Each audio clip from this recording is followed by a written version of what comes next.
Bienvenidas nuevamente. Siendo las 13 horas, damos comienzo al segundo ciclo de disertaciones del primer Congreso Internacional de la Asociación de Obstétricas Municipales del Gobierno de la Ciudad Autónoma de Buenos Aires. Diversificar conocimiento fortaleciendo autonomía. Para su apertura tenemos el agrado de recibir a la licenciada obstétrica Laura Caico, homeópata, profesora docente del nivel superior, formada en medicina y fitoterapia ayurvédica, que en esta ocasión expondrá sobre la práctica obstétrica con perspectiva homeopática. Bienvenida, Laura. Hola, buenas tardes. Gracias por la presentación y muchas gracias a Don por esta convocatoria. En esta oportunidad vamos a hablar de obstetricia, partería y homeopatía. En principio, ¿qué es la homeopatía? Es una rama de la medicina basada en leyes y principios naturales, por ende evidenciada científicamente y con coherencia doctrinaria en el organón de medicina de nuestro magnífico Christian Federico Samuel Hahnemann. La palabra homeopatía en griego puede desarmarse en homoios, que significa semejante, y patos, que significa enfermedad o padecimiento. ¿Cuál es el concepto de homeopatía, de salud en homeopatía? Se considera un proceso dinámico del espíritu, mente y cuerpo físico, en donde hay una fuerza vital en constante búsqueda de equilibrio, y se habla de un individuo en salud o en enfermedad, y no la enfermedad como entidad independiente.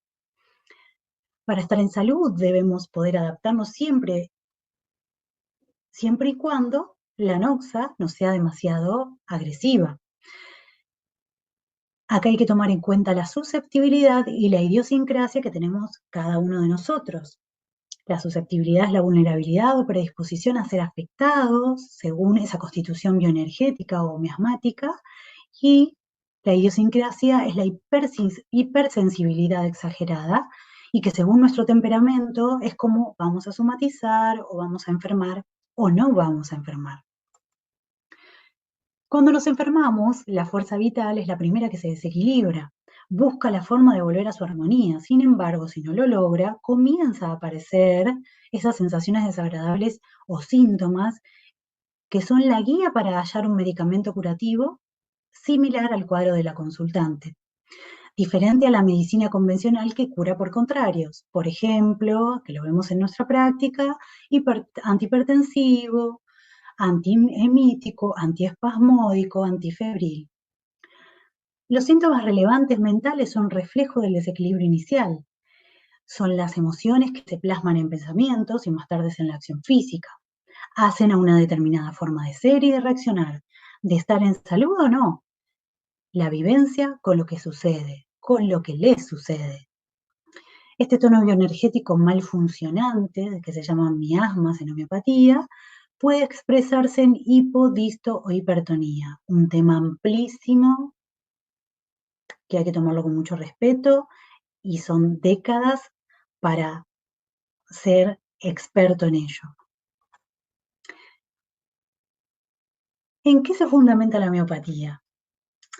Hay 4 leyes. La ley de semejanza, en donde recordamos la filosofía médica de Hipócrates, que curaba con la atracción de los semejantes y no con los contrarios. Se atraen los similares y los contrarios se rechazan. Similia similibus curentur. La experimentación en el hombre sano, que la creó Hahnemann, que se llama patogenesia, y que a eso nos tenemos que dedicar las parteras, a hacer más patogenesias, es decir, experimentar con el individuo sano, ver qué sintomatología nos muestra a través de determinado medicamento, y si sacamos esa administración, que vuelva a la fisiología natural. Eso es curar por semejantes. Luego va a ser utilizado para curar una enfermedad similar. Sería ideal que nosotros empecemos a trabajar en ello y podamos registrar esas experiencias. Luego, otra fundamentación muy importante es utilizar remedio único para la administración no solamente en situaciones agudas, sino también en las que vuelven a aparecer, que fueron suprimidas, y no utilizar complejos homeopáticos. Y por último, las dosis infinitesimales. A mayor dilución, mayor poder curativo, evidenciando su acción solo por sus efectos en la fuerza vital. Aquí se toma como dilución límite química la dilución del número de Avogadro, 6,02 por 1023 moléculas por mol, donde ya no existe registro de molécula medicamentosa en el medio en donde se hizo la dilución. Por ende, va a haber los átomos en interrelación, que si podemos decir a través de qué mecanismo, física cuántica, por ejemplo, en donde va a accionar sobre esa fuerza vital y generar el equilibrio de la misma, según su semejanza, por supuesto. A más dilución, mayor posibilidades curativas. Las diluciones menores van a actuar sobre lo somatotrópico. En cambio, las diluciones más altas, en numeración, cuando tienen más ceros, va a actuar en los síntomas más mentales. Luego de que aparece la doctrina formulada por Hahnemann, otros pioneros fueron enriqueciéndola, y aparecieron las leyes de curación. Estas leyes de curación para mí son muy reveladoras, inclusive para nuestra práctica puede ser muy útil pensar en que la mejoría del dolor es de arriba hacia abajo, que las enfermedades se mejoran de dentro hacia afuera y que los síntomas de una enfermedad desaparecen en el mismo orden en que han aparecido, aliviándose primero los órganos más importantes o más vitales, luego los menos importantes y por último mucosas y piel. Qué importante es no suprimir y dejar exonerar, por ejemplo. A medida que desaparecen los últimos síntomas aparecidos de la última enfermedad, van reapareciendo los síntomas de antiguas enfermedades suprimidas, en el orden inverso al de su aparición, lo que llamamos retorno de síntomas en homeopatía y no agravación. Algo para no olvidar, las afecciones agudas tienen tendencia natural a la curación, salvo que sea demasiado agresiva y que lleve directamente a la muerte. Pero en líneas generales tienen tendencia natural a la curación, no así las crónicas. Hay que tener en cuenta que el origen de los medicamentos homeopáticos para hacer los remedios, las presentaciones o, digamos, los productos homeopáticos que vamos a tener en la farmacia homeopática disponibles, son de origen o pueden ser de origen vegetal, animal o mineral. Y obviamente tienen un montón de procesos en su elaboración y se obtienen gránulos o glóbulos impregnados de la sustancia para ser utilizados sublinguales o soluciones con un vehículo alcohólico para su conservación, que se pueden tomar en gotas, o jarabes, por ejemplo, para los niños, o cremas para las mucosas, o principalmente para la piel, o para procesos más superficiales, y las monodosis o las microdosis que se pueden administrar tal vez una por semana o por mes. Es un ejemplo. Y también son sublinguales en la presentación de gránulos o glóbulos, impregnados de la medicina homeopática. Los remedios homeopáticos, vamos un poquito rápido por la presentación, los remedios homeopáticos son de tipo ambulatorios, se administran para ser ambulatorios, tienen eficacia y seguridad comprobada y el tratamiento es económico en relación a el alopático. Ideal es la prescripción de un profesional homeopático formado y no empírico, porque desde su experiencia, desde su conocimiento, va a dar mucho más, va a llegar mucho más al simillimum y va a ser mucho mejor el pronóstico. También por esto mismo que uno va aprendiendo con otros maestros. Hay que aceptar los maestros y las maestras. Venta libre en farmacias con laboratorio homeopático registrado, por supuesto. En Argentina hay muchas farmacias homeopáticas a disposición. Por ejemplo, en mi caso, la farmacia homeopática más cercana está a 100 kilómetros. Por eso ya van a ver que tengo mi propio botiquín disponible, principalmente para los procesos agudos o los momentos de trabajo de parto y por inmediato y demás. En todo caso, que las consultas sean con más anticipación y preventivas, se le da la posibilidad a la consultante a que pueda comprarlos eh, directamente ellas.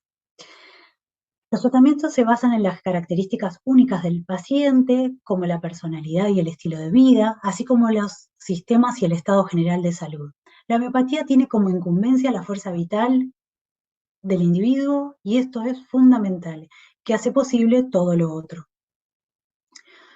No contradicen ni deben suspenderse otros tratamientos, los alopáticos en consultantes con patologías preestablecidas o de las que es imprescindible esa medicación.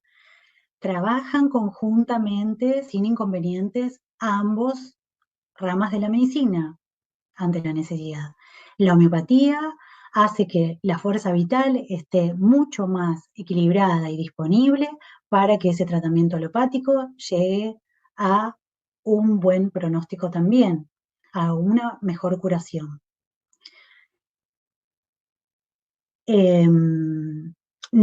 Tampoco contradice la vacunación. Sí debe tenerse en cuenta que sí debe tenerse en cuenta que la preparación del individuo antes de la vacunación es fundamental, por eso la homeopatía hace a ese equilibrio bioenergético, hasta se puede utilizar en niños, en pequeños niños, en recién nacidos también, inclusive a través de la madre, a través de su lactancia materna. Esta frase creo que nos termina de cerrar como para entender el mecanismo de acción de la homeopatía. Es imposible emborracharse bañándose en el océano Atlántico después de verter una gota de vodka en él. Basta decir que en las preparaciones a 2SH centesimales hahnemannianas ya no hay rastros de la sustancia pura de partida, ni siquiera una sola molécula. Están los átomos energéticos a la espera de ser recibidos para equilibrar esa energía vital. Les cuento que también igual algunos laboratorios internacionales hablan que de el límite químico, es decir, de este registro de moléculas, como límite 9SH, dependiendo también qué medicamento. Y esto me pareció muy interesante, no solo porque el agua la tenemos como vehículo para administrar los medicamentos homeopáticos, sino también porque somos 60-70% agua y porque también bebemos agua que a veces no registramos en qué vibración está y cómo viene ese agua por el grifo. Entonces, qué interesante esta teoría que plantea Masaru Emoto, que es un investigador japonés. Ha hecho un libro muy maravilloso y los invito a ver también su video que está en YouTube, que aquí se los dejo. En todo caso, cualquier cosa después lo vuelvo a transmitir, a pasar. Y llega a la teoría de que el mundo vibra y el agua tiene memoria y conciencia. Por lo tanto, retiene esas vibraciones de su entorno. Es decir, que si al agua la exponemos, el agua exponemos frases, música, pensamientos, imágenes positivas, va a mostrar al microscopio estos hermosos cristales que se ven arriba, por ejemplo, exponiéndola a la palabra madre o exponiéndola a la palabra padre. Y si exponemos a vibraciones negativas, vamos a encontrar estas imágenes vistas al microscopio. También podemos observar lo que sucede con las imágenes Kirlian. Las fotografías Kirlian también están disponibles en Argentina. He tenido la experiencia personal de hacerlo por un procedimiento de salud que he tenido y con ayuda también del tratamiento homeopático. Experimentar la homeopatía, conocerse a sí mismo también antes de ofrecerla a otros es fundamental, porque hace a una confianza de también poder transmitir qué hace la homeopatía, primero sintiéndola en nuestro propio cuerpo. Aquí muestra lo que se ve energéticamente en las extremidades de los dedos a través de estas especies de radiografías que se sacan antes del tratamiento y luego del tratamiento. Imagínense un sol apagado, lleno de nubes, interferido por contaminación, y después del tratamiento, unos soles maravillosos, súper a cielo abierto. Y para entrar más en nuestra labor obstétrica, acá lo que me parece más relevante es entrelazar la historia convencional obstétrica con la homeopática. Un desafío impresionante. Las invito a formarse en homeopatía, a buscar información de homeopatía y a poder entrelazar todo eso que está disponible para una mejor práctica de nuestra labor, que es tan noble y que debe dejar una experiencia positiva en nuestras consultantes. Y digo nuestras consultantes porque son la mayoría de mujeres las que asistimos o acompañamos o atendemos. La relación del profesional con la consultante es primordial, manteniendo la privacidad, el respeto, ser afectuoso, mostrar interés, mirar a los ojos. La observación, la escucha, cómo se presenta ante nosotros. No hacer interpretaciones subjetivas porque eso habla de nuestro ego y de nuestras limitaciones.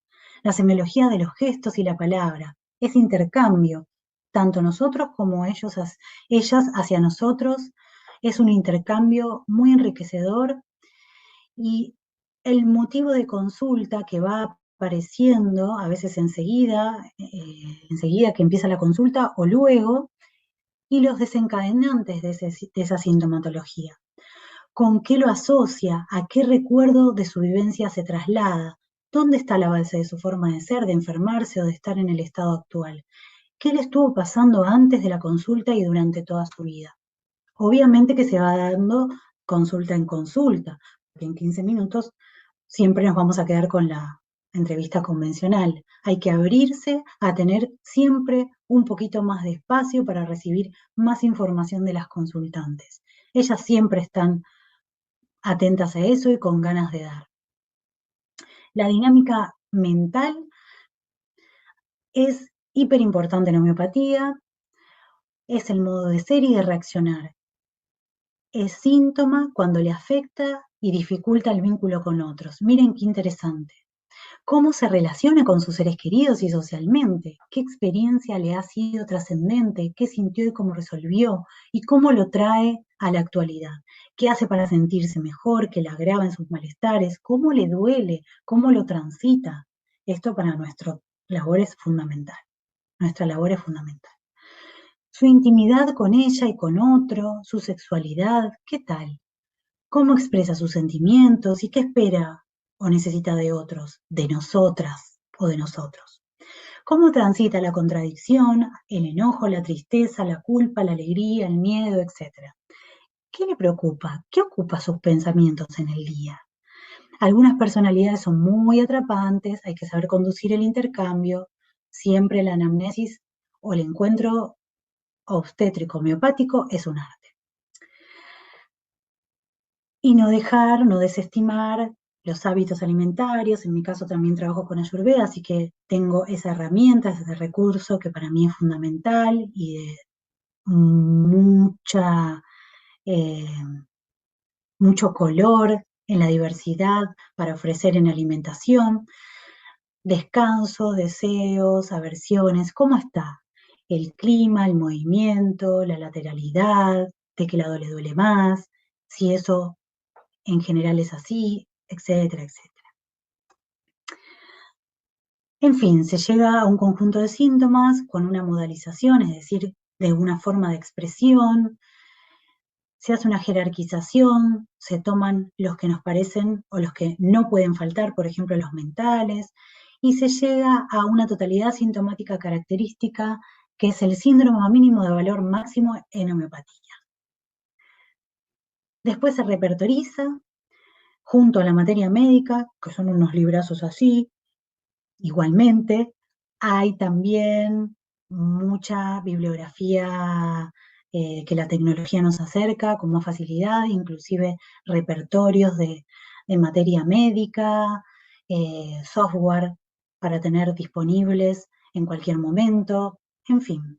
Ahí vamos llegando al medicamento o al remedio homeopático más semejante para esa consultante. Y no olvidar los obstáculos de curación. Los obstáculos de curación que pueden ser desde el lugar donde vive, el clima, el vínculo que está teniendo, qué alimentación está teniendo, cuáles son sus necesidades básicas no cumplidas, etcétera, y mucho más. Me encanta el etcétera porque hay muchos etcétera. Bueno, y acá les presento la experiencia preventiva que elegí dos. Esta es de una mujer de 31 años, vive en Ciudad Autónoma de Buenos Aires. Bueno, yo puse acá en Ciudad Urbana. Es su segunda gesta. Esto fue en el 2020, en plena pandemia.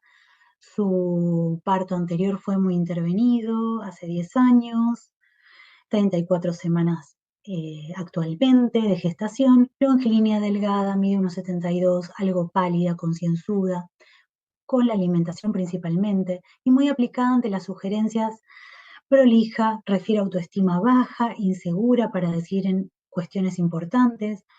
Cuando me hablaba de su actividad laboral se la veía muy aplicada. Dice que se enoja cuando la quieren tocar, miren interesante, que se sobresalta con facilidad. Las visitas domiciliarias siempre fluyeron previamente antes del parto nacimiento, y un día la veo tímidamente rascar con la uña mientras me hablaba el yeso de la pared del living y llevárselo a la boca. Su hijo mayor me dice, sonriendo, lo hace siempre, come yeso y tiza, que tengo para dibujar.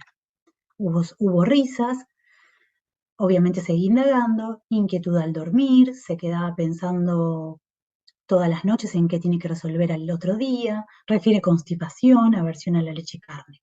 El resto todo dentro de lo habitual esperable. Estudios complementarios en valores habituales. El varón padre participativo, aunque algo intenso en su presencia, y ella siempre lo trata igualmente con dulzura y sonrisas. Le propongo homeopatía y accedió a silicia 30 centesimanes hahnemannianas. Le propuse 10 glóbulos o gránulos sublinguales 2 veces al día hasta el parto y luego ver.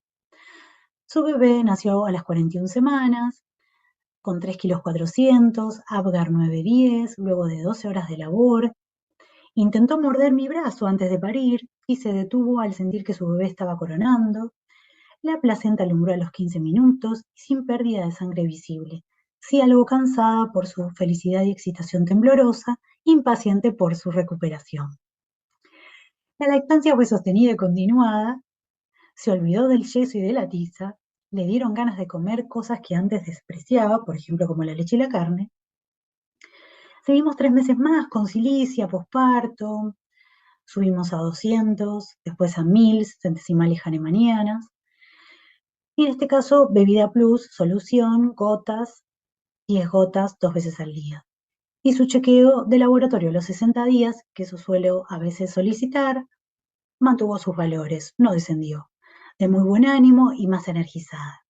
Siguieron luego con pediatra homeópata de confianza y más cercano a su zona para abordar el grupo familiar, porque yo me mudaba. Luego este caso de una mujer de 30 años, casada, vive en zona rural, es su segunda gesta, está cursando 36 semanas actual, Tuvo una pérdida espontánea, una pérdida gestacional espontánea hace 2 años. Al hablar de la situación de pérdida anterior, recuerda que también su abuela falleció 2 meses antes. Sigue muy apenada por ambas cosas, sin embargo, ahora no puede llorar. Antes lloraba y ahora dice: estoy triste, pero no puedo llorar. Compañía grave, consuelo mejora. Siempre que se presenta, recibe el consuelo, si no, no lo busca. Temor a la muerte, refiere leucorrea, sensación de peso en la pelvis, como que algo se va a salir. Insomnio en general. Me cuenta que se siente mal con las comidas grasas y los dulces. No tiene sed casi nunca. Si se enoja, se irrita mucho y a veces grita. Necesita que le digan que la quieren. Esto es muy habitual, escucharlo en nuestra práctica. El seguimiento prenatal y los estudios complementarios dentro de lo esperable y saludable. Le sugiero Pulsatil a 200, centesimales hahnemannianas, Bebida Plus también en solución, 10 gotas, 2 veces al día. Su trabajo de parto inició espontáneamente a las 39 semanas, las contracciones eran regulares y efectivas, lloriqueaba suave y a su vez sonreía, parió a las 7 horas a su bebé de 3,5 kg, de pie sostenida de su pareja en su hogar.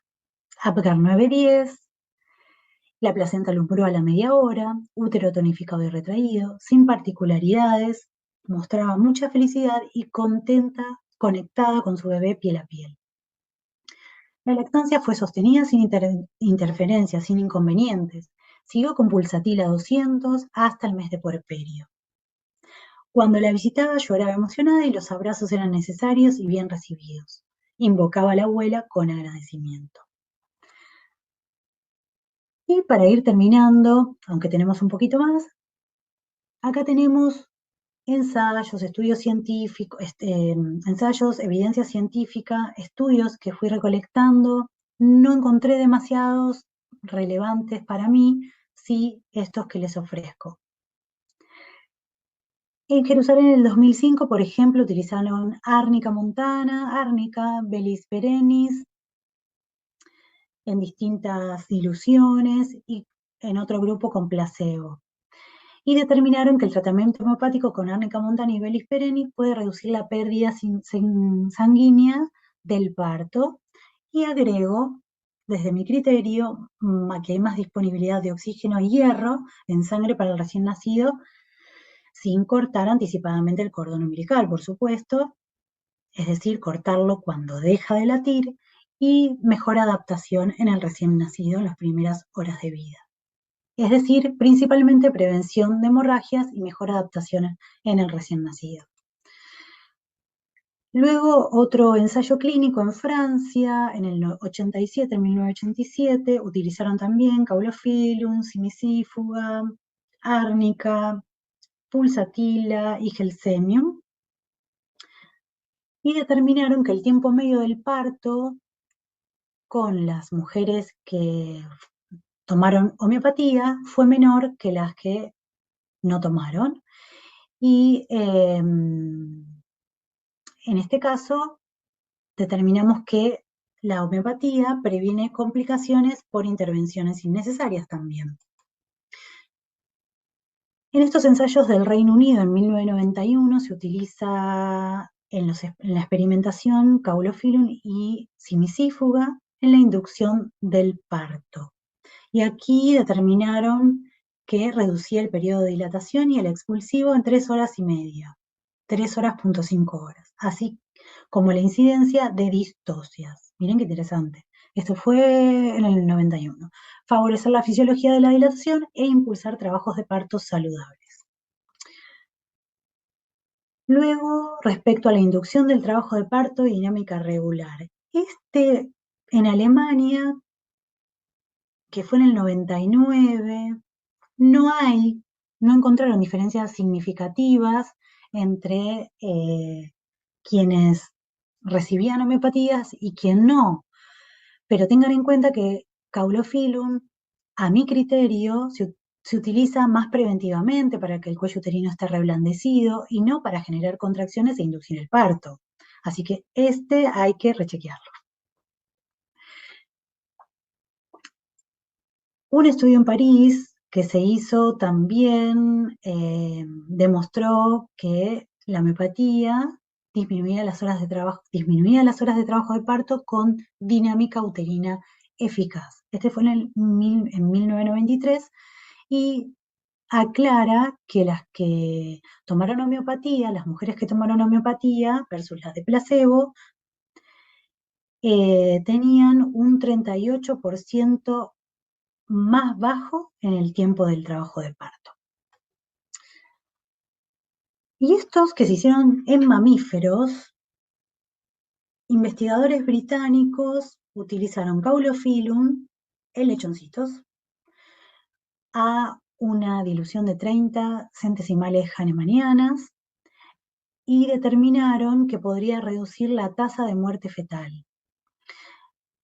El número es bastante significativo de 104 nacimientos con 12 nacimientos muertos versus los que habían tomado placebo con 20,8 de nacidos muertos. Así que es muy significativo. También podría ser tomado para el ser humano. Y en el caso del puerperio y la lactancia, encontré este que se hizo en Alemania. Primero, uno que determina que disminuye las complicaciones en el parto, sepia, 200 centesimales hahnemannianas en vacas lecheras. Y el segundo, que determina la prevención disminuye las posibilidades de infección y de inflamación en senos y útero, como así también la disminución de diarreas en los lechones. Acá utilizaron la quesis, pulsatila, sabina, equinacia, pirogenium, en fin, mucho para explorar. Esto fue en 1999 y 1995. Para ir cerrando, aquí les muestro un ejemplo de botiquín homeopático para tenerlo más disponible. Para mí es prioridad siempre no olvidarme de ver cuál es su medicamento de fondo, es decir, su constitucional bioenergético. Así todo, muchas veces al utilizarlo directamente en el trabajo de parto, en el parto y en el puerperio inmediato o en algunas situaciones de lactancia materna, que vendrían a ser nuestras situaciones agudas, está bueno tener detallados determinados medicamentos e irlos probando cada vez más, inclusive para ir registrando nuestras propias experimentaciones en patogenesia. Eso sería lo ideal. Acuérdense que somos las personas más idóneas para registrar la asistencia en estos procesos tan vitales. Y para finalizar, les dejo estas imágenes tan oxitóxicas en donde la frase para impulsar nuestras propias investigaciones es la siguiente: la ausencia de evidencia no es evidencia de ausencia. Carl Sagan.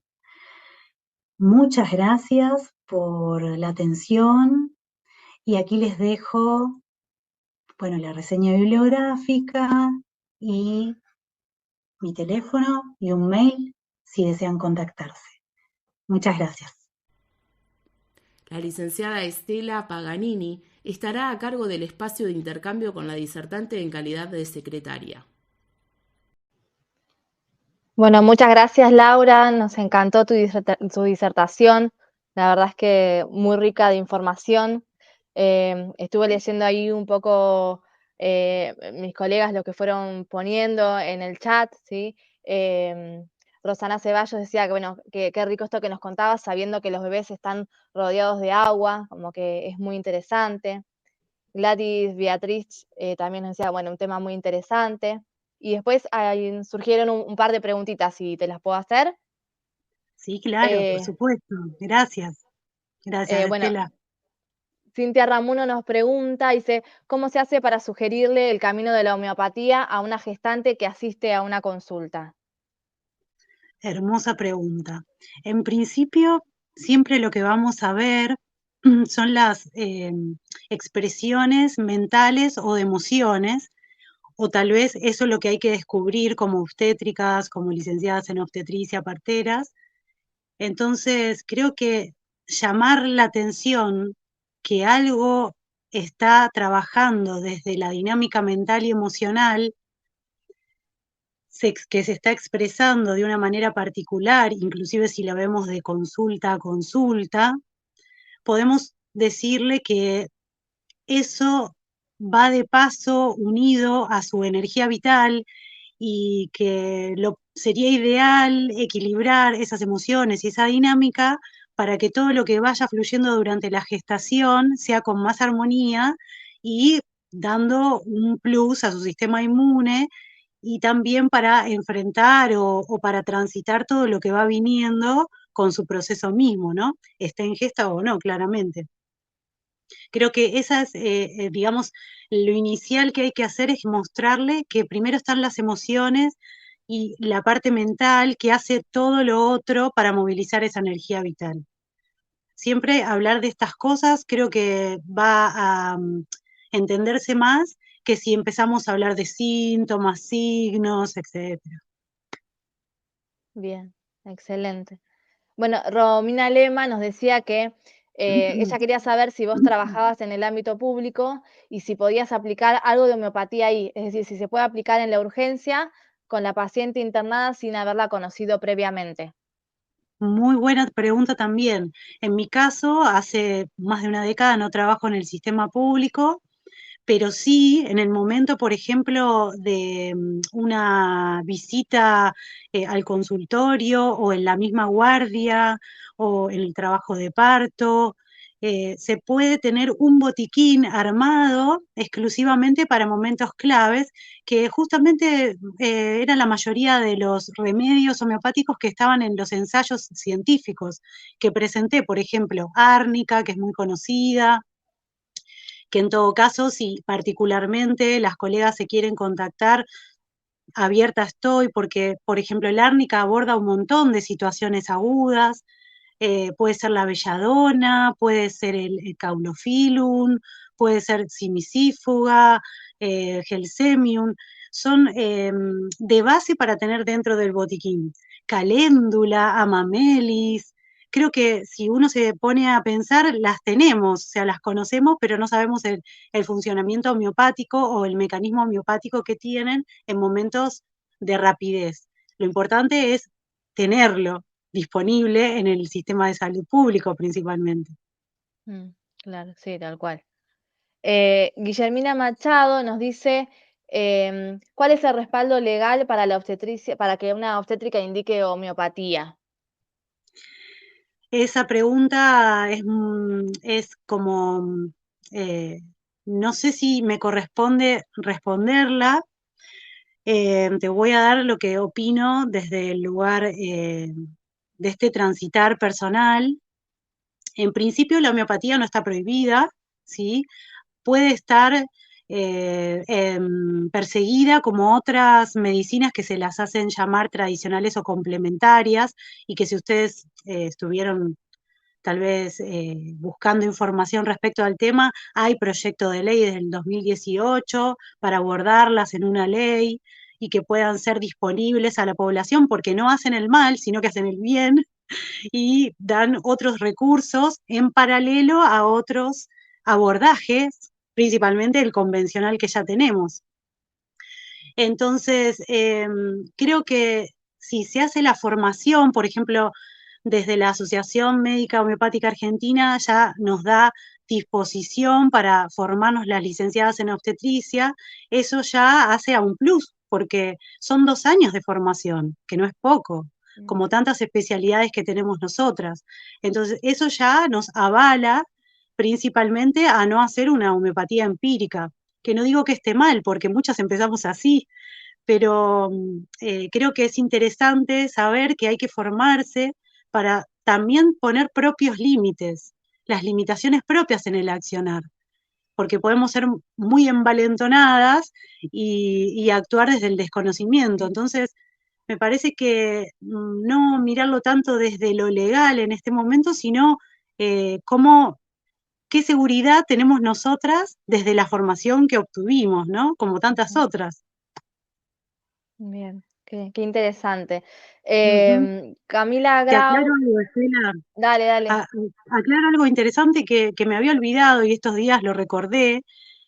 El año pasado en Misiones, el proyecto de ley se activó, o sea, está presente, ya no es más proyecto, sino que es ley, y está abordada la homeopatía dentro de esa ley de medicina tradicional y complementaria. Y muchas provincias están tratando de hacer ese cambio también. Así que por eso quisiera insistir que la homeopatía no es una medicina complementaria o tradicional, sino que se toma como una rama aparte de la medicina, otra rama más a explorar. Así que con más seguridad la tenemos que utilizar. Perfecto, genial. Bueno, Camila nos pregunta si das cursos o talleres para aprender y poder ponerlo en práctica. Bueno, no quería sorprender, pero sí, en algún momentito de este año posiblemente haya algunos seminarios o talleres, principalmente para introducirnos en la homeopatía, porque insisto, hay que aceptar que tenemos que tener maestros y maestras, y hay maestros que tienen 30 años en homeopatía. Entonces, creo que también hay que entender que nosotras como parteras, para que nos valoren y para que tengamos esta autonomía que tanto necesitamos y tanto estamos luchando por ella, también aceptemos que hay personas disponibles para enseñarnos y nos tienen mucha paciencia inclusive, porque la homeopatía no es algo, un diálogo fácil en nuestra práctica habitual. Eh, Se utilizan muchas terminologías, se habla mucho de historia de la medicina para comprender el mecanismo. Entonces, creo que por ahí tenemos que ir, ¿no? Formarnos y también hacer cursos, talleres, de repente con ya licenciadas en obstetricia que estén utilizando hace tiempo la homeopatía. Así que sí, posiblemente este año haya alguna sorpresa de eso. Bueno, ahí Gracias. nos tenés que avisar por algún medio, Por así supuesto, nos sumamos. Bueno, el me resto encantaría. de las colegas, un montón de agradecimientos. Belén te dice, bueno, gracias, siempre lindo escucharte, impecable. Ah, Belén, Qué lindo tener herramientas para abordar a la gestante como un todo y entender que el embarazo las atraviesa. eso Eh, mismo. Esto, muy interesante. Están todos muy contentos y muy agradecidas por tu disertación. Bueno, muchas gracias por la atención. Les quería recordar o si no, más bien decirles que no nos olvidemos que acompañamos procesos. No somos generadoras de resultados. En ese proceso vamos haciendo con nuestro conocimiento y poniéndolo en práctica de acuerdo también a lo que recibimos de la consultante o de la persona que acompañamos. Tiene que haber una apertura del otro lado también para que nosotras podamos brindar ese conocimiento. Y lo que respecta a la homeopatía, ya hay muchas mujeres de todos los recursos que están utilizando adicionales, desde flores de Bach, naturismo, antroposofía, homeopatía un montón. Entonces, a veces uno cree que las personas no tienen ni idea y en realidad somos nosotras las profesionales que tal vez tenemos que introducirnos en nuevas áreas. Así que hay un horizonte muy prometedor, colegas. Bueno, muchísimas gracias y esperamos volver a verte. Bueno, Estela, te mando un abrazo desde acá, inmenso. Dale, Gracias por el acompañamiento abrazo. también. Gracias, chao, chao. Chao.